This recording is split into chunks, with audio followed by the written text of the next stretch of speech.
चलो ऊर्जा स्तरो विषे आपणे वात करीशुं। बराबर छे। ऊर्जा स्तरो ऊर्जा स्तरो तो के भाई ज्यारे इलेक्ट्रॉन न्यूक्लियसनी पासे रहेली सौथी नजीक एटले के जेने n बराबर 1 होय तेवी कक्षामां भ्रमण करतो होय। बराबर छे। n बराबर 1 होय तेवी कक्षानी अंदर ज्यारे भ्रमण करतो होय ते दरमियान तेनी ऊर्जा लघुत्तम होय छे। ते दरमियान एनी ऊर्जा केवी जोवा मळशे आपणने लघुत्तम जोवा मळशे। क्रमशः जेम जेम n बराबर 2 3 4 माटे एनुं जे मूल्य छे बराबर छे ए खूब ज ओछुं जोवा मळे छे अने बहारनी कक्षामां ऊर्जा छे ते क्रमशः वधु ने वधु होय छे।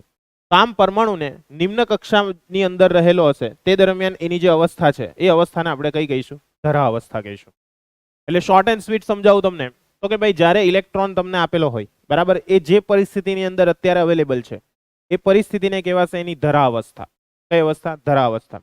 धरा अवस्थानो अर्थ शुं थयो के एनी पासे पोतानी ऊर्जा ज छे, कोई बाह्यतम ऊर्जा नथी आपेली। बराबर छे। ए जे पोतानी ऊर्जा अवेलेबल होय तेने आपणे शुं कहीशुं धरा अवस्था कहीशुं। कई अवस्था कहीशुं? धरा अवस्था। हवे ज्यारे आपणे आ धरावस्थानी वात करीए तो तेमां ऊर्जा छे ते लघुत्तम होय छे तेमज इलेक्ट्रॉननी सौथी नानी त्रिज्या एटले के जेने आपणे बोहर त्रिज्या कहीए छे जेने आपणे शुं शेना वडे दर्शावीए a0 अने गई काले एनी कंईक वेल्यू आपणे लाव्या हता। केटली लाव्या हता एनी वेल्यू कोईने याद छे? 5.23 कंईक समथिंग हती। बराबर छे। 5.23 समथिंग तो ए आपणी बोहर त्रिज्या हती तेमां ए भ्रमण करे छे ने आ अवस्थानी अंदर एनी जे ऊर्जा छे तो ए ऊर्जानुं सूत्र आपणे लाव्या हता -13.6 छेदमां n स्क्वेर बराबर छे इलेक्ट्रॉन वोल्ट। तो एनी अंदर n ની કિંમત કેટલી મુકાશે આપણાથી 1 મુકાશે। n ની કિંમત કેટલી મુકાશે 1 મુકાશે તો n ની કિંમત 1 મૂકી દઈએ તો આપણને શું મળશે -13.6 ઇલેક્ટ્રોન વોલ્ટ મળશે। શું મળશે -13.6 ઇલેક્ટ્રોન વોલ્ટ। તો આવી રીતના હાઇડ્રોજન પરમાણુની ધરાવસ્થામાં ઇલેક્ટ્રોનને મુક્ત કરવા માટે જરૂરી ઊર્જા જે છે તે કેટલી છે 13.6 ઇલેક્ટ્રોન વોલ્ટ। એટલે ધરાવસ્થામાંથી તમારે એને ઉત્તેજિત અવસ્થામાં લઈ જવો હોય તો ઓછામાં ઓછી તમારે કેટલી ઊર્જા આપવી પડશે 13.6 ઇલેક્ટ્રોન વોલ્ટ જેટલી। એટલી ઊર્જા તમે આપશો તો એ શું થશે તો કે ધરાવસ્થામાંથી શું પામશે આયનીકરણ પામીને નેક્સ્ટ આગળ વધશે। બરાબર છે। એટલે કે એક કક્ષાની અંદરથી એ પોતે શું થઈ શકે છે મુક્ત થઈ શકે છે। બરાબર છે। તો આ જે અવસ્થા છે બરાબર છે તે દરમિયાન જે ઊર્જા આપવામાં આવી તે ઊર્જાને કહેવાશે એની આયનીકરણ ઊર્જા। તમને ખબર જ છે આયનીકરણ ઊર્જા એટલે શું વાયુરૂપ તટસ્થ પરમાણુને બાહ્યતમ કક્ષામાંથી दूर કરવા માટે આપવી પડતી જરૂરી ન્યૂનતમ ઊર્જા જેને શું કહેવાય તેની આયનીકરણ એન્થાલ્પી। एंथाल्पी એટલે શું છે એક જાતની ઊર્જા જ છે। બરાબર છે। એટલે અહીંયા આગળ આપણે જો કોઈ હાઇડ્રોજન છે જે અત્યારે ધરાવસ્થામાં છે એ ધરાવસ્થામાંથી મારે એને મુક્ત કરાવીને આયનીકરણ કરાવવું હોય તો આયનીકરણ કરાવવા માટે કેટલી ઊર્જા આપવી પડશે કેટલી ઊર્જા આપવી પડશે 13.6 ઇલેક્ટ્રોન વોલ્ટ જેટલી। કેટલી આપવી પડશે 13.6 ઇલેક્ટ્રોન વોલ્ટ જેટલી। આઈડિયા આવશે કે નહીં આવશે? આવશે। એટલે 13.6 ઇલેક્ટ્રોન વોલ્ટ જેટલી ઊર્જા આપવી પડશે। અને બોહર મોડેલનું આ પૂર્વાનુમાન आयनीकरण ऊर्जाना प्रायोगिक मूल्य साथे उत्तम साम्यता धरावे छे। क्लियर छे? एटले के आ जे आखी बोहर मॉडल छे ते पूर्वानुमान आयनीकरण ऊर्जाना प्रायोगिक मूल्य साथे उत्तम साम्यता धरावे छे। एनो अर्थ शुं थयो के भाई ज्यारे एनी आयनीकरण ऊर्जा शोधवामां आवी तो रियालिटीमां पण एटली ज जोवा मळी। एक्जेक्ट केटली जोवा मळी 13.6 इलेक्ट्रॉन वोल्ट जेटली। बराबर। એટલે પ્રાયોગિક રીતે અને સૈદ્ધાંતિક રીતે બંને જે વેલ્યુઓ પ્રાપ્ત થાય છે એ બંને વેલ્યુઓ કેવી જોવા મળે છે એકબીજા સાથે ખૂબ જ સામ્યતા જોવા મળે છે। बराबर है। એટલા માટે આ વસ્તુ સાચી છે। હવે વાત કરીએ આપણે કે ઓરડાના તાપમાને મોટાભાગના હાઇડ્રોજન પરમાણુઓ જે છે એ દરેકે દરેક હાઇડ્રોજન પરમાણુઓ ધરા અવસ્થામાં હોય છે। જ્યારે હાઇડ્રોજન પરમાણુ કોઈ ઇલેક્ટ્રોનનો સંઘાત અનુભવે વગેરે જેવી પ્રક્રિયાની અંદર એ પોતે ઊર્જા શું કરે છે પ્રાપ્ત કરે છે ત્યારે પરમાણુ ઇલેક્ટ્રોનને ઉચ્ચ અવસ્થાઓ પર લઈ જવા માટે શક્તિમાન બનાવે છે। એટલે ત્યારે શું થાય છે તો કે ભાઈ ઇલેક્ટ્રોન જે છે એ ઇલેક્ટ્રોનને શક્તિમાન બનાવે એનો અર્થ શું થયો शक्तिमान बनावे એટલે તો કે જ્યારે સંઘાત થશે સંઘાત થવાને કારણે શું થશે તો કે તમે બધા જ જાણો છો કે સંઘાત દરમિયાન શું છે ધારો કે આપણો ઇલેક્ટ્રોન છે તે પોતાની કક્ષામાં ફરી રહ્યો છે બહારથી શું કરવામાં આવે કોઈક ઊર્જાવાળો કોઈક ઇલેક્ટ્રોન આપવામાં આવે અથવા કોઈક બીજો અન્ય કણ આપવામાં આવે તો એ બંને વચ્ચે શું થશે અથડામણ થશે એટલે આની અમુક ગતિ ઊર્જા હશે તે આની અંદર શું થઈ જશે એક્સ્ટ્રા એનર્જી સ્વરૂપે એડ થઈ જશે એક્સ્ટ્રા એનર્જી સ્વરૂપે શું થઈ જશે એડ થઈ જશે। ક્લિયર છે? એટલે एक्स्ट्रा एनर्जी स्वरूपे त्यां आगळ शुं थई जाय छे एड थई जाय छे। એટલે કે આ પરિસ્થિતિમાં પરમાણુ ઉત્તેજિત અવસ્થામાં હોવાનું કહેવામાં આવે છે। અને એ સમીકરણ જે છે આપણું સમીકરણ E બરાબર -13.6 છેદમાં n સ્ક્વેર એમાં જો n ની કિંમત તમે 2 મૂકશો તો તમને ઊર્જા કેટલી મળશે -3.40 ઇલેક્ટ્રોન વોલ્ટ। એનો અર્થ શું થયો કે ભાઈ એનો અર્થ એવો થયો કે આ હાઇડ્રોજન પરમાણુ ઇલેક્ટ્રોનને તેની પ્રથમ ઉત્તેજિત અવસ્થા સુધી ઉત્તેજિત કરવા માટે જરૂરી ઉર્જા કેટલી છે? તો કે એના માટે તમારે ઉર્જા આપવી હોય તો કેટલી આપી શકો? તો સિમ્પલ આપણું કેલ્ક્યુલેશન સમજો કે ધરા અવસ્થામાં જ્યારે ઇલેક્ટ્રોન હતો, કઈ અવસ્થામાં ઇલેક્ટ્રોન હતો? ધરા અવસ્થા, બરાબર છે. તો ધરા અવસ્થા એના માટે આપણે n બરાબર કેટલા લેતા હતા? 1 લેતા હતા.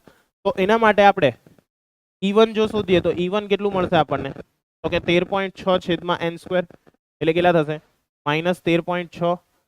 અહીંયા શું આવશે? 1 નો વર્ગ એટલે કેટલા થઈ જશે ભાઈ? અહીંયા આગળ -13.6 ઇલેક્ટ્રોન વોલ્ટ થશે. એટલે આ શું કહેવાશે આપણું? E1 કહેવાશે. આ શું કહેવાશે આપણું? E1 કહેવાશે. હવે મારે એને શું કરવાનું છે? તો કે n બરાબર 1 માંથી મારે એને ક્યાં લઈ જવો છે? n બરાબર 2 માં લઈ જવો છે. સમજ પડે છે? તો n બરાબર 1 માંથી મારે n બરાબર 2 માં લઈ જવો હોય તો n બરાબર 2 માટે ઉર્જા આપણે લખવી હોય તો શું લખાશે? n બરાબર 2 માટે ઉર્જા તો કે E2 ઇઝ ઇક્વલ ટુ શું થઈ જશે? -13.6 છેદમાં શું થશે? n સ્ક્વેર થશે. ચાલો કેટલા થશે? કરો તો 13.6 છેદમાં 2 નો વર્ગ એટલે 4 કેટલા થશે? 3.4. બરાબર છે. એટલે માઇનસ કેટલા થશે? 3.4 ઇલેક્ટ્રોન વોલ્ટ. એટલે એની અંદર શું આવશે? ઉર્જા આવેલી આપણને શું થાય છે? જોવા મળે છે. સમજ પડે છે? એટલે આ E1 છે ને આ શું છે? E2 છે. તો મારે એક નંબરમાંથી 2 નંબરમાં લઈ જવો છે. તો એના માટે મારે શું કરવું પડશે? કેટલી ઉર્જા આપવી છે એ મારે શું કરવી પડશે? શોધવી પડશે. તો એ જે ઉર્જા છે તેને આપણે શેના વડે દર્શાવીએ છીએ? તો કે એને આપણે ડેલ્ટા E વડે દર્શાવીએ. શેના વડે દર્શાવીએ? ડેલ્ટા E વડે. તો ડેલ્ટા E બરાબર શું લખાશે આપણાથી? તો કે ભાઈ E2 માઇનસ E1. E2 ની કિંમત કેટલી છે આપણી પાસે? તો કે -3.4. E1 ની કિંમત કેટલી છે આપણી પાસે? તો કે -13.6 છે. કરો ટોટલ કેટલું આવશે? -3.4 પ્લસ 13.6 કેટલા જોવા મળશે આપણને? 10.2 આવશે લગભગ. 10.2 ઇલેક્ટ્રોન વોલ્ટ. એટલે એનો અર્થ શું થયો? કે મારે અહીંયા આગળ ઇલેક્ટ્રોન જે છે એ ઇલેક્ટ્રોનને લઈ જવા માટે શું કરવું પડશે? શું કરવું પડશે? 10.2 ઇલેક્ટ્રોન વોલ્ટ જેટલી ઉર્જા આપવી પડશે. તો એ n બરાબર 1 માંથી n બરાબર કઈ કક્ષામાં જશે? 2 માં જશે. ખ્યાલ આવે છે? એટલે કક્ષાની અંદર ચેન્જીસ કરવો હોય તો ચેન્જીસ કરવા માટે મારે કન્ટિન્યુઅસ શું આપવી પડશે? ઉર્જા આપવી પડશે. તો ને તો જ એ પોતાની કક્ષા શું કરી શકશે? બદલી શકશે. સમજ પડશે કે નહીં પડશે? પડશે. આવી જ રીતના ધારો કે આપણે n બરાબર 3 માટે ઉર્જા શોધી કાઢીએ તો n બરાબર 3 માટે શું લખાશે? બોલો n બરાબર 3 માટે તો કે ભાઈ E3 ઇઝ ઇક્વલ ટુ શું થઈ જશે? -13.6 છેદમાં n ની કિંમત કેટલી આવશે? તો કે 3 નો વર્ગ આવશે. તો કેટલા થશે? બોલો E3 is equal two 1.51 electron volt. તો આ કયા નંબરની ઉર્જા થઈ? 3 નંબરની કક્ષાની ઉર્જા થઈ. ખ્યાલ આવશે? એટલે આપણે જે પહેલી ઉર્જા શોધી તે ક્યાંથી ક્યાં માટે શોધી? પહેલામાંથી બીજામાં લાવવા માટે. એવી રીતના ધારો કે મારે ઉર્જા શોધવી છે પહેલામાંથી ત્રીજામાં લાવવા માટે ડાયરેક્ટ. તો ડાયરેક્ટ ટ્રાન્સફર કરવું હોય તો કઈ રીતના થશે? તો કે E3 માઇનસ શું લખાશે? E1 લખાશે. E3 minus E1. E3 કેટલા છે આપણી પાસે? -1.51 પ્લસ પેલા કેટલા છે આપણી પાસે? 13.6 છે. તો કેટલા આવશે આપણી પાસે?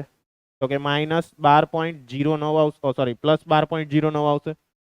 ચેક કરી લેજો હે ભાઈ, મેથ્સ થોડું કાચું છે મારું. 12.09 ઇલેક્ટ્રોન વોલ્ટ. એટલે એનો અર્થ શું થયો? કે મારે આટલી બધી ઉર્જા શું કરવી પડશે? એને આપવી પડશે. આટલી બધી ઉર્જા શું કરવી પડશે? એને આપવી પડશે. 12.29 ચેક. આ 51 છે.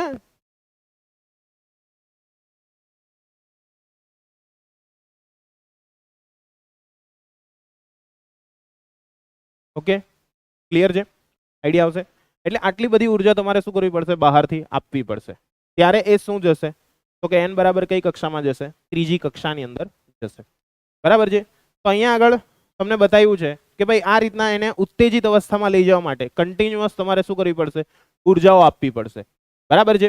અને આ ઉત્તેજિત અવસ્થાઓમાંથી ઇલેક્ટ્રોન ઓછી ઉર્જાવાળી કક્ષામાં પાછો પડે છે ત્યારે આ પ્રક્રિયામાં એક ફોટોન છે તેનું શું કરશે? ઉત્સર્જન કરશે. એટલે અહીંયા આગળ શું થાય છે તે સમજો. ધારો કે એ 3 નંબરમાં જતો રહ્યો પણ 3 નંબરમાંથી ફરી પાછું એને 1 નંબરમાં આવવું હોય તો શું કરવી પડશે? પોતાની ઉર્જા ગુમાવવી પડશે. ક્યાં સુધી ગુમાવવી પડશે? જ્યાં સુધી એની ઉર્જા -13.6 ઇલેક્ટ્રોન વોલ્ટ જેટલી નહીં થઈ જાય ત્યાં સુધી એને શું કરવી પડશે? ઉર્જા ગુમાવવી પડશે. ક્લિયર છે? અને જો એટલી ઉર્જા ગુમાવશે તો જ એ ક્યાં આગળ આવશે, પાછો ધરાવસ્થામાં આવશે. અને જ્યારે એ ઉર્જા ગુમાવીને ધરાવસ્થામાં આવે છે એ દરમિયાન શું થશે, તો કે પોતાનામાંથી એક ફોટોનનું ઉત્સર્જન કરશે.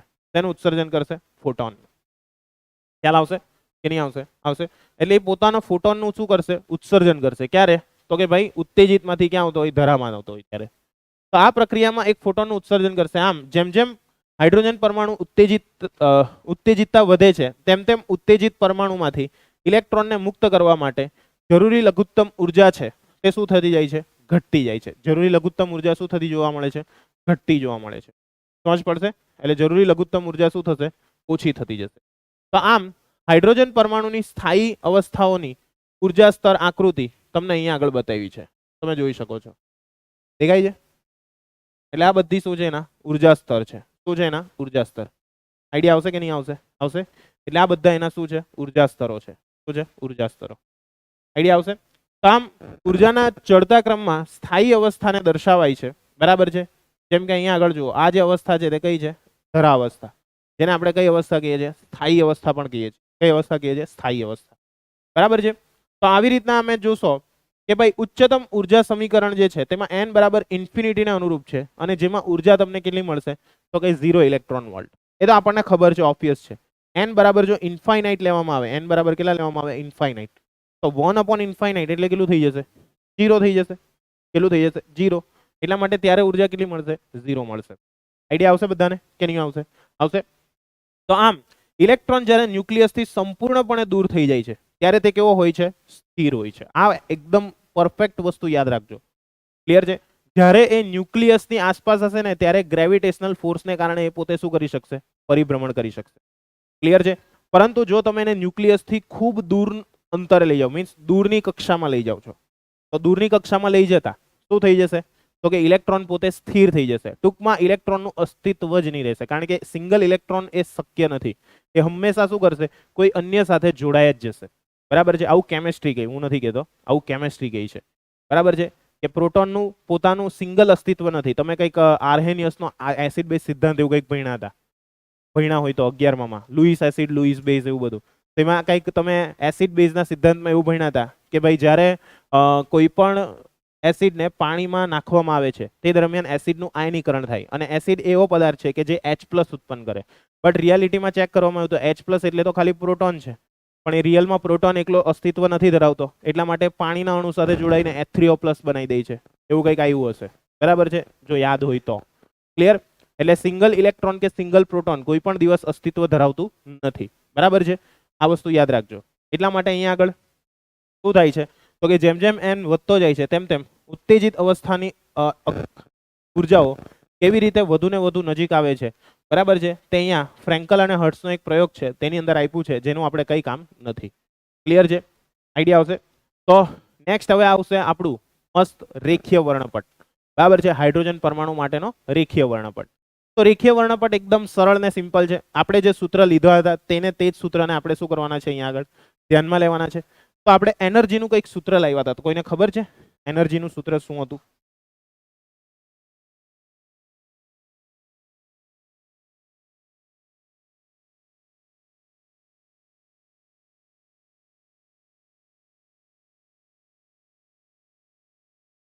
લખોટી એની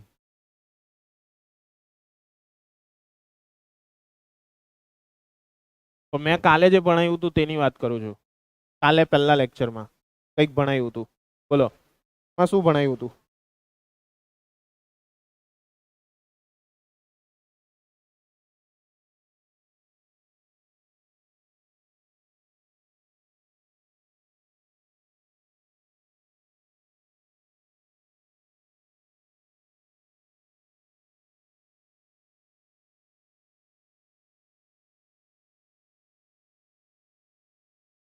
કયું હતું? ઈ વાળું સૂત્ર. ઈ નું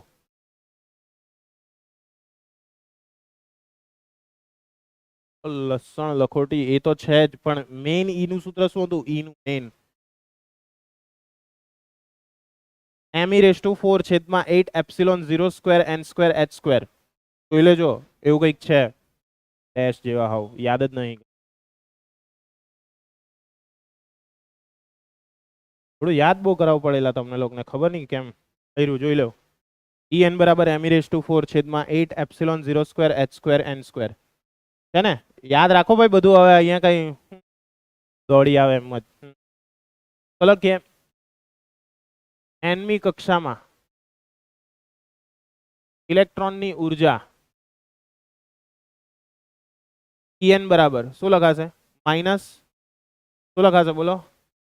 me⁴ છેદમાં 8 epsilon 0 square n square h square. બરાબર છે. આ તમને શું થશે જોવા મળશે. બરાબર છે. 8 epsilon 0 square n square h square. આ કઈનું સૂત્ર છે આપણું? En નું સૂત્ર છે. શેનું સૂત્ર છે? En નું. એટલે આપણને En ની વેલ્યુ કેટલી જોવા મળશે? me⁴ છેદમાં 8 epsilon 0 square n square h square. હવે આપણે અહીંયા આગળ જોયું તે મુજબ કે આપણે જે કોઈ પણ હાઇડ્રોજન પરમાણુ લઈએ છીએ એ હાઇડ્રોજન પરમાણુને ક્યાંથી ક્યાં લઈ જઈએ છીએ? તો કે ભાઈ એક અવસ્થામાંથી બીજી અવસ્થામાં લઈ જઈએ છીએ. એક અવસ્થામાંથી બીજી અવસ્થા એટલે એનો અર્થ શું થયો કે આપણે એને ni ધરાવતી કોઈ ક્વોન્ટમ અંક ધરાવતી કોઈ આપણી શું છે કક્ષા છે. ni ક્વોન્ટમ અંક ધરાવતી કોઈ કક્ષા છે જે ઉચ્ચ ઉર્જાની અવસ્થા છે. મીન્સ એની ઉર્જા કેવી છે? એકદમ વધારે છે. ખ્યાલ આવે છે? ni કક્ષા જે છે તે કેવી છે? ઊંચી ઉર્જા ધરાવતી કક્ષા છે. અને nf છે તે નીચી ઉર્જા ધરાવતી કક્ષા છે. તો ઊંચીમાંથી ક્યાં લાવવાના? એને નીચીમાં લાવવાના. ઊંચીમાંથી ક્યાં લાવવાના? નીચીમાં લાવવાના. તો શું કરશે એ પોતે? ઊંચીમાંથી નીચીમાં લાવશો તો ફોટોનનું ઉત્સર્જન કરશે. ખ્યાલ આવે છે? ખ્યાલ આવે છે કે નહીં? હા ચાલો. એટલે ઊંચી ઉર્જામાંથી ક્યાં આવશે? નીચી ઉર્જામાં આવશે. તો ઊંચીમાંથી જ્યારે નીચીમાં આવે તે દરમિયાન શું કરશે? ફોટોનનું ઉત્સર્જન કરશે. તો બોહરના અધિતર્ક નંબર આપણે 3 ની અંદર જોયેલું, 2 માં નહીં 3 માં. શું જોયેલું હતું કે જ્યારે ઇલેક્ટ્રોન ઊંચીમાંથી નીચીમાં આવે તે દરમિયાન એ પોતે શું કરશે? ઇલેક્ટ્રોનનું ફોટોનનું ઉત્સર્જન કરશે. ને ફોટોનનું ઉત્સર્જન કરે તે ફોટોનની ઉર્જા કેટલી હશે? એનું સૂત્ર કંઈક લખાવેલું, E1 minus EF means initial minus final, એવું કંઈક હતું કે નતું? નતું. ચાલો તો અહીંયા આગળ લખીએ કે અહીં ઇલેક્ટ્રોન ધારો કે ઉચ્ચતમ ઉર્જા ધરાવતી કક્ષા ni માં છે. તે દરમિયાન તેની ઉર્જા કેટલી લખાશે બોલો? E ઇઝ ઇક્વલ ટુ શું લખાશે? માઇનસ me⁴ છેદમાં 8 epsilon 0 square ni square h square. Okay, આ તમને શું મળશે? આ શું મળશે તમને? એનું સમીકરણ મળશે. આઈડિયા આવશે કે નહીં આવશે? આવશે. એટલે આને આપણે શું આપી દઈશું? સમીકરણ નંબર 1 આપી દઈશું. આને શું આપી દઈશું? સમીકરણ નંબર 1. ચાલો સેમ વે એના પછી આપણે આગળ વધીએ. નેક્સ્ટ છે એના પછી હવે ઇલેક્ટ્રોન છે બરાબર છે, તે નિમ્ન કક્ષામાં જ્યારે જાય છે એટલે કે નીચી ઉર્જા ધરાવતી કક્ષા, નીચી ઉર્જા ધરાવતી કક્ષા NF માં જાય છે ત્યારે શું લખાશે બોલો? EF ની કિંમત તો કે માઇનસ me⁴ છેદમાં 8 epsilon 0 square NF square h square. Okay, આ શું આવશે? એનું સૂત્ર આવશે. તેનું સૂત્ર આવશે આ EF નું સૂત્ર આવશે. શેનું આવશે? EF નું. ઓકે, આઈડિયા આવશે કે નહીં આવશે? આવશે. તો આના પરથી આપણને કિંમત જે પ્રાપ્ત થશે એ કિંમત કઈ રીતના પ્રાપ્ત કરી શકાય બોલો? તો કે ડેલ્ટા E બરાબર શું લખી શકીએ? ડેલ્ટા E બરાબર હા EI minus EF initial minus final. કારણ કે આપણે એનર્જી કેવી લેવાની છે? પોઝિટિવ લેવાની છે. ચાલો તો EI ની કિંમત કેટલી છે આપણી પાસે બોલો? તો કે માઇનસ me⁴ છેદમાં કેટલા આવશે? 8 એપ્સિલોન 0 સ્ક્વેર ni સ્ક્વેર બરાબર છે h સ્ક્વેર માઇનસ અહીંયા કેટલા થશે? તો કે માઇનસ me⁴ છેદમાં કેટલા આવશે અહીંયા આગળ? તો કે 8 epsilon 0 square NF square h square. થઈ જશે કે નહીં થશે? થશે. ચાલો હવે આમાંથી કઈ કોમન નીકળે એવી કઈ વસ્તુ હોય તો કાઢી મૂકીએ. ચાલો શું કોમન નીકળે એવું છે બોલો? તો કે આની કિંમત તો h ની આવશે કારણ કે ફોટોન છે, ફોટોન ઉત્સર્જે છે. એટલે આપણે પહેલા ચેપ્ટરનું સૂત્ર ભણી ગયેલા E is equal to H nu. પહેલું મીન્સ આની આગળનું એમ 11મું. ચાલો તો E is equal to H nu એ સૂત્ર આપણી પાસે અવેલેબલ છે. તો આને આધારે શું થશે બોલો? તો કે H new is equal two common કેટલા નીકળી આવ્યા છે? m e રેઝ ટુ 4 છેદમાં 8 એપ્સિલોન 0 સ્ક્વેર h સ્ક્વેર આટલું કોમન નીકળે. ક્લિયર? તો બાકી શું રહી જશે અહીંયા આગળ બ્રેકેટની અંદર? તો કે 1 અપોન ni સ્ક્વેર રહી જશે. પણ એ કેમાં આવશે? માઇનસમાં આવશે, કારણ કે આ માઇનસ નિશાની આપણે નથી કાઢી ને કોમન. ખ્યાલ આવે છે? ચાલો આ માઇનસ ને આ માઇનસ કેવું થઈ જશે? પ્લસ 1 અપોન કેટલા રહી જશે અહીંયા આગળ? nf સ્ક્વેર રહી જશે. કેટલા રહી જશે? 1 અપોન nf સ્ક્વેર રહી જશે. આઈડિયા આવે છે ને? લાફિંગ ક્લિયર છે ને? ચાલો આના પરથી h ન્યુ એટલે શું લખાશે? e બાય લેમડી લખાશે. બરાબર છે? તો શું થઈ જશે અહીંયા આગળ? m e રેઝ ટુ 4 છેદમાં 8 એપ્સિલોન 0 સ્ક્વેર h સ્ક્વેર બ્રેકેટમાં અહીંયા થોડુંક સેટિંગ કરી નાખીએ હરખું. તો શું થશે? nf square minus ni square થઈ જશે.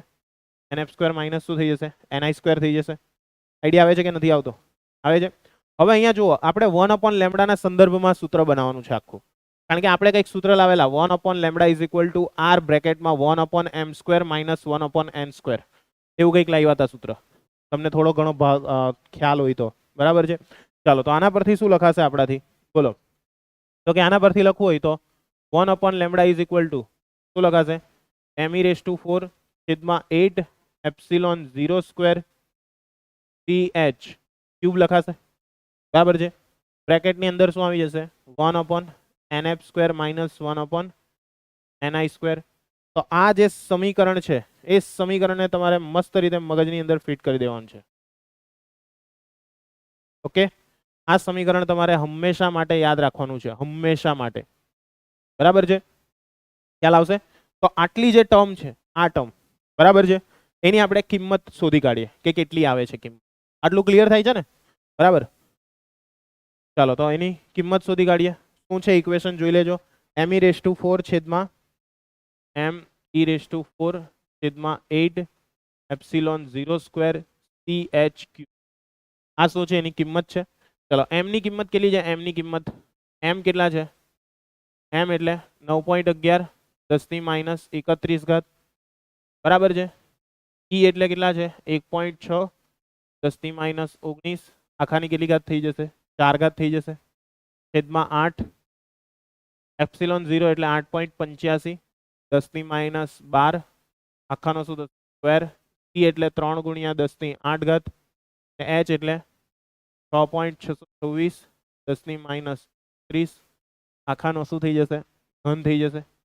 ચાલો તો આના પરથી શું થશે બોલો? શું આવશે ઇક્વેશન?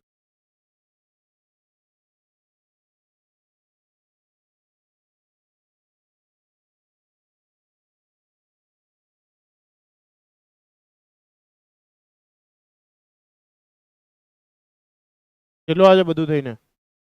બોલો નહીં એલા, ફરમાય શું કરે?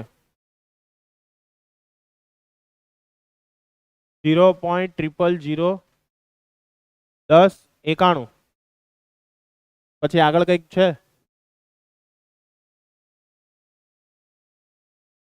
10 ની કેટલી ઘાત આવશે? ચેક કરો. 11 ઘાત આવશે લગભગ. 19 દુ 38 38 દુ કેટલા થાય? 76 76 ને 31 99 76 ને 31 99 થોડી 97 97 માઇનસ 97 પછી નીચે કેટલી છે? 97 ને બીજી 8 ઉપર જશે એટલે 105.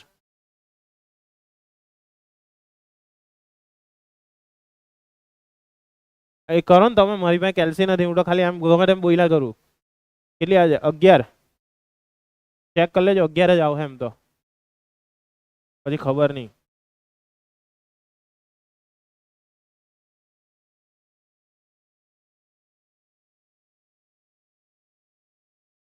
જ આવે છે ને? બરાબર છે. એટલે અહીંયા આગળ આપણને કંઈક આ કિંમત મળે છે. આ જે કિંમત છે તેને આપણે ધારી લેશું r. અને શું ધારી લેશું? r. જેને આપણે શું કહીએ છીએ? જેને આપણે કહીશું રીડબર્ગ અચળાંક. શું કહીએ છીએ એને? રીડબર્ગ અચળાંક તરીકે ઓળખીએ છીએ. આઈડિયા આવશે? એટલે રીડબર્ગ અચળાંકની કિંમત કેટલી યાદ રાખવાની છે?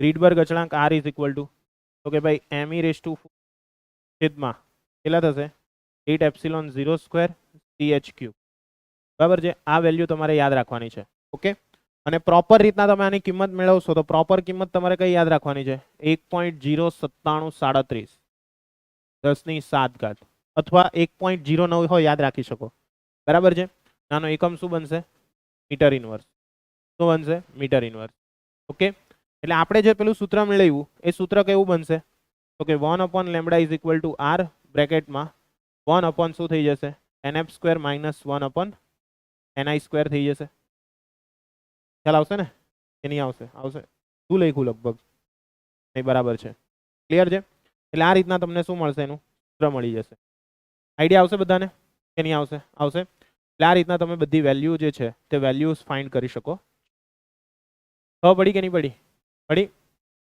ચાલો એટલે આ તમારું રીડબર્ગ અચળાંકનું સૂત્ર આવી ગયું બરાબર છે એમાં 1.03 ખબર નહીં કાથી લઈ આવ્યા લસણ જેવા બરાબર પણ આપણું જે સૂત્ર છે તે એક્ઝેક્ટ બરાબર છે ક્લિયર આવૃત્તિ મેળવવી હોય તો આવૃત્તિ માટે સૂત્ર કયું લઈ શકીએ આપણે આવૃત્તિ મેળવવી છે તો આવૃત્તિ મેળવવી છે તો મારે ફક્ત કંઈ નથી કરવાનું તો કે આ જે સૂત્ર છે ગમે તેમ લખાઈ ગયું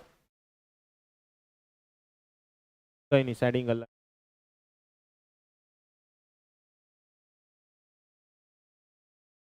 ચલો આ જે આપણું સૂત્ર છે બરાબર એ તો રહેવા જ દેવે પણ આપણે જે ઓરિજિનલ સૂત્ર લાવ્યા તે કયું હતું 1/λ = r r ની કિંમત કેટલી હતી me⁴ 8 ε0 સ્ક્વેર CH3 બ્રેકેટ ની અંદર કેટલા આવશે એની અંદર તો કે 1/nf² - 1/ni² આ તમને શું મળશે એની કિંમત મળી જશે આ શું મળી જશે કિંમત મળી જશે આ જ છે ચાલો તો c છે તે ઉપર જશે તો c બાય શું થઈ ગયું લેમડું તો અહીંયા શું થશે 8 એપ્સિલોન 0 સ્ક્વેર h³ બ્રેકેટ ની અંદર શું થશે 1/nf² - 1/ શું થશે ni² થશે ક્લિયર છે તો c બાય લેમડું એટલે શું થઈ ગયું ન્યુ થઈ ગયું ન્યુ એટલે કે આપણે શું કહીએ છીએ f કહીએ છીએ તો આ રીતના તમે એને f વડે શોધી શકો છો કે f ની કિંમત કેટલી આવશે તો f બરાબર કેટલા આવશે આપણા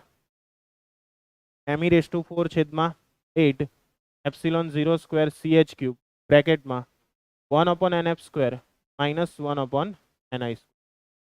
ઓકે આઈડિયા આવશે કે નહીં આવશે આવશે પપ્પુ છે ને એકદમ બરાબર એટલે આ રીતના તમારે f વેલ્યુ શોધવી હોય તો f ની વેલ્યુ શોધી બટ f ની અંદર ખાસ ધ્યાન રાખજો f શોધો છો તે દરમિયાન અહીંયા આગળ c નથી એટલે c ની જગ્યાએ તમારાથી શું અહીંયા c નથી એટલે r તમારે લાવવો હોય તો r લાવવા માટે શું કરવું પડશે c વડે ગુણવું પડશે અને c વડે શું કરવું પડશે ભાગવું પડશે ખ્યાલ આવશે તો એના આધારે તમારું ઇક્વેશન છે ઇક્વેશનમાં થોડોક નાનો અમથો ચેન્જ આવશે એ ચેન્જ આપણે લખવો હોય તો આ રીતના લખી શકીએ તમારે મને કહેવાનું તો કે c વડે ગુણીએ અને c વડે ભાગીએ તો અહીંયા c છેદમાં આવી ગયો એટલે me⁴ 8 એપ્સિલોન 0 સ્ક્વેર CH³ એની કિંમત કેટલી મુકાશે r મુકાશે એટલે કેટલી થઈ જશે અહીંયા આગળ er થઈ જશે બરાબર છે એટલે nf² માઇનસ શું થઈ જશે ni² થઈ જશે ઓકે ક્લિયર ખ્યાલ આવ્યો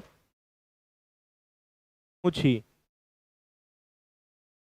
c વડે ગુણ્યું ને c વડે ભાગ્યું ઓકે સાઈડ પર ઓકજે ચાલો એટલે આ c છે તે એને વડે ગુણ્યું ને ભાગ્યું ખાલી બીજું કઈ નહીં કર્યું હું તો લહણ છે હાવ ચાલો ઈઝી આઈડિયા આવ્યો કે નહીં આવ્યો નહીં ખ્યાલ આવ્યો આવ્યો કોનો હા દાખલાનો તો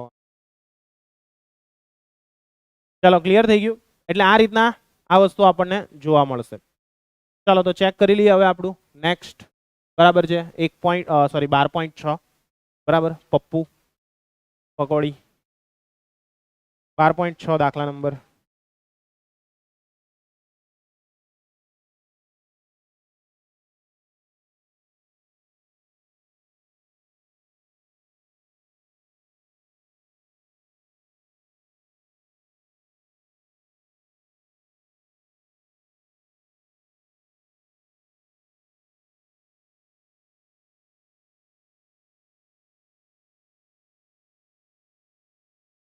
ચલો 12.6 રીડબર્ગ સૂત્રનો ઉપયોગ કરી હાઇડ્રોજન વર્ણપટની લાયમન શ્રેણીની પ્રથમ 4 વર્ણપટ રેખાની તરંગ લંબાઈ ની ગણતરી કરો. એટલે રીડબર્ગ સૂત્રનો ઉપયોગ કરવાનો છે. એટલે ટૂંકમાં ડાયરેક્ટલી સૂત્ર નથી લેવાનું.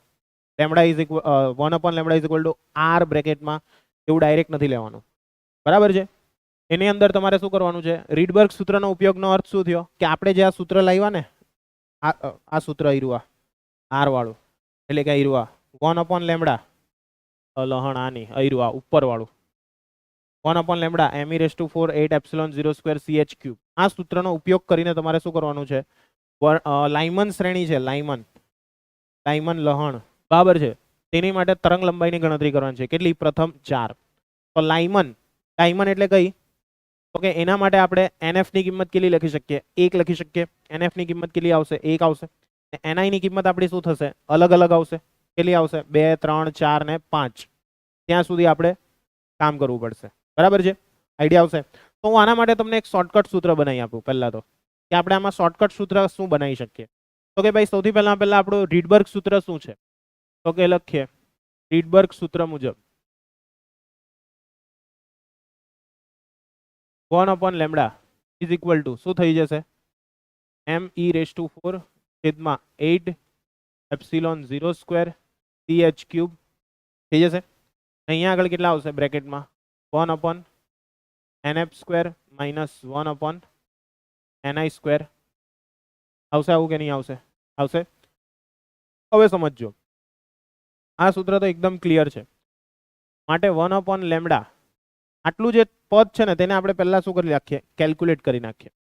બરાબર છે? જેને આપણે ધારી લઈએ, ધારો કે આવું લખવું પડશે. હા ભાઈ, ધારો કે me(4 8 epsilon 0 square ch cube બરાબર r લેતા આવું લખવું પડશે. કારણ કે અહીંયા આગળ કીધેલું છે કે રીડબર્ગ સૂત્રનો ઉપયોગ કરો. પણ આપણે આટલું બધું લખવું નહીં પડે એટલા માટે મેં શું કરી દીધું? એને કંઈક ધારી લીધું. એની કિંમતો આપણે પહેલેથી શું કરી નાખીએ? શોધી કાઢીએ. પછી જેમ જેમ જરૂર પડશે તેમ તેમ દાખલાની અંદર એની કિંમતો શું કરતા જશું? મૂકતા જશું. સમજ પડશે? ચાલો, માટે r બરાબર પાછું એકવાર બધું શોધી કાઢીએ તો કેટલા આવશે? 9.11 10 - 1 અટરી. બરાબર છે? અહીંયા કેટલા આવશે આપણા? 1.6 10 - 19 શાખાની 4 છેદમાં 8 ગુણ્યા એપ્સિલોન 0 એટલે જો ભાઈ આવું ખાલી લખી દેવાનું. તમને બધી સૂત્રની કિંમત યાદ જ છે કેટલી આવે છે તે યાદ જ છે ને ભાઈ? બરાબર છે? એટલે એ બેઠું પછી ટપકાઈ જ દેવાનું. ચાલો, h 6.626 10 - શું થશે? 34 આખાનો શું થશે? ઘન થશે. ચાલો, માટે r બરાબર કેટલા થશે? r બરાબર કે 1.097 37 10 ની કેટલી આવશે? 7 ઘાત. બરાબર છે? એટલે આને આપણે r લઈ લઈએ. બરાબર? એકમ એનો લખવાનો નથી. આ ખાસ ધ્યાન રાખજો. એકમ અહીંયા લખવાની જરૂર નથી. આપણે ફક્ત શું કરી છે? એની કિંમત શોધેલી છે. સમજ પડે છે ને? ખ્યાલ આવે છે ને? હા, એટલે તો કહી દે એકમ ક્યાં છે સર? ચાલો,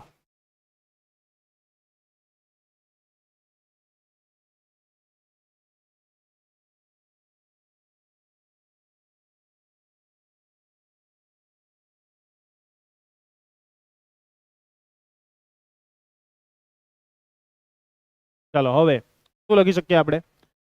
ઓકે, આ બધી કિંમત તો ક્લિયર જ છે આપણને. તો આના પરથી આપણે હવે લખવું હોય તો શું લખાશે? તો કે 1 lambda is equal to r બ્રેકેટમાં 1 nf square minus 1 ni square. nf ની કિંમત કેટલી લેવાની છે? લાઇમન શ્રેણી છે. લાઇમન માટે કેટલી લેવાશે? 1 લેવાશે. તો લખીએ આપણે લાઇમન શ્રેણી માટે nf બરાબર 1 લેતા nf બરાબર કેટલા લઈએ? 1 લઈએ. ચાલો, માટે શું થશે? 1 lambda is equal to r બ્રેકેટમાં 1 માઇનસ 1 ni સ્ક્વેર લઈશે. ક્લિયર છે? હવે આને થોડુંક સેટ કરી નાખીએ. માટે 1 lambda is equal to r બ્રેકેટમાં શું થશે? ni સ્ક્વેર માઇનસ 1 છેદમાં શું થશે? ni સ્ક્વેર થઈ જશે.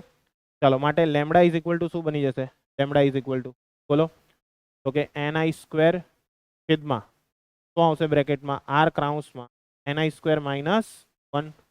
લખી શકાય કે નહીં લખી શકાય? લખી શકાય. બસ, તો આ સૂત્રનો આપણે મેઇન ઉપયોગ છે. આ સૂત્રનો આપણે મેઇન ઉપયોગ કરશું. ક્લિયર? એના માટે શું કીધેલું છે આપણને? પ્રથમ 4 વર્ણપટ રેખા માટેની તરંગ લંબાઈ શોધો. પ્રથમ 4 માટે આપણે શું કરશું? પહેલા ni ની કિંમત કેટલી લેશું? 2 લેશું. 1 નહીં 2. બરાબર છે. હા ધ્યાન રાખજો, નહીં તો એક મૂકી દે તો બધું પૂરું, કામ પૂરું પૈતું. ચાલો તો લખીએ લાઇમન શ્રેણીની પ્રથમ ચાર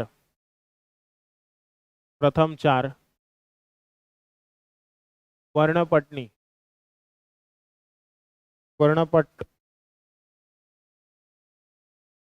રેખાની તરંગ લંબાઈ માટે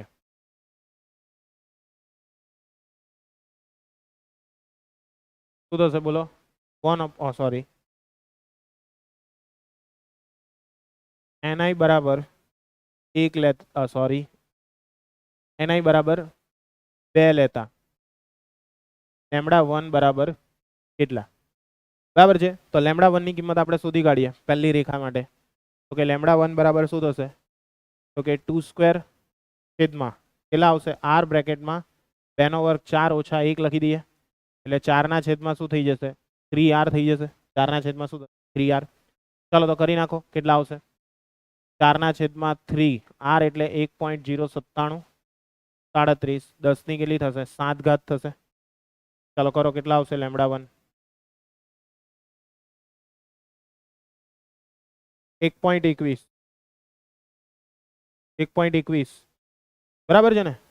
10 ની કેટલી ઘાત થશે? 7 ને ઉપર લઈ જાઓ તો -7 થશે.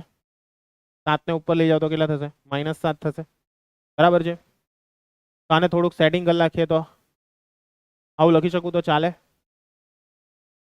તો λ1 કેટલા મળશે આપણને?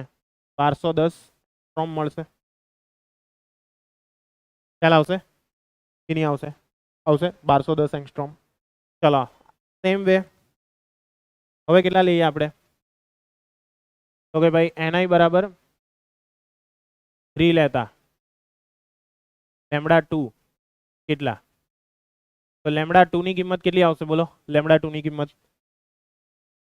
કિંમત કેટલી આવશે?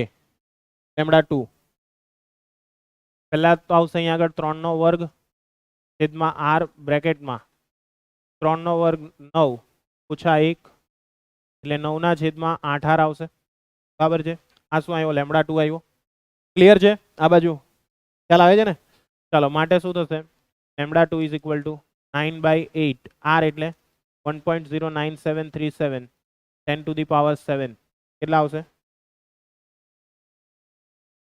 1.025 10 ની -7. ઓકે, માટે λ2 કેટલા આવશે આપણા? 10-25 એંગસ્ટ્રોમ. ડાયરેક્ટ લખી દઉં છું, ચાલશે? સમજાશે કે નહીં સમજાશે? સમજાય ને? ચાલો સેમ વે નેક્સ્ટ શોધીએ. નેક્સ્ટ શું શોધીએ? તો કે લખીએ ni બરાબર 4 લેતા λ3 બરાબર કેટલા? તો λ3 ઇઝ ઇક્વલ ટુ કેટલા થઈ જશે? 4 નો વર્ગ છેદમાં કેટલા આવશે? r બ્રેકેટમાં 16 ઓછા 1 તો કેટલા થશે? 16 ના છેદમાં 15r. તો 16 ના છેદમાં 15r એટલે 1.09737 10 ની કેટલી થશે? 7 ઘાત થશે. કરો, કેટલા આવશે λ3? 0.97 10 ની -7. હવે જે આવતું હોય તે લખી દેજો. બરાબર. તો λ3 કેટલા થશે? 972 એંગસ્ટ્રોમ થશે. ખ્યાલ આવશે ને? 972 એંગસ્ટ્રોમ લખી શકાય. ચાલો એવી રીતના સેમ હવે કોના માટે શોધી કાઢીએ?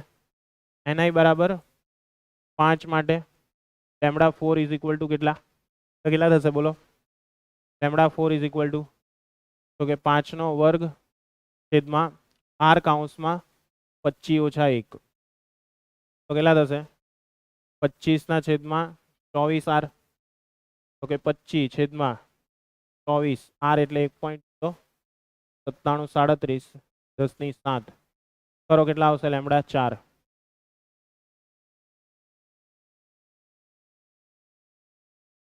94 આ પેટમાં 91. ચાલ -7.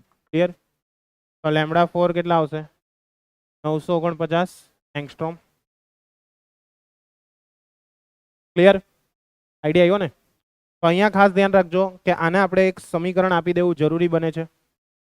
અહીંયા એક વસ્તુ લખવાની છે, સમીકરણ 1 પરથી આ ખાસ લખવું, નહીં તો પેલો કે ક્યાંથી લઈ આવ્યો તું લખોટા, બરાબર.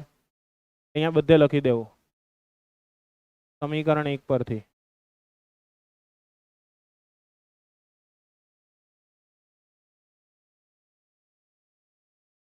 ઓકે, આઈડિયા આવશે? ક્લિયર છે? કઈ ડાઉટ છે આમાં? નથી ને? તો આ રીતના તમારો આન્સર આવી જશે. ક્લિયર?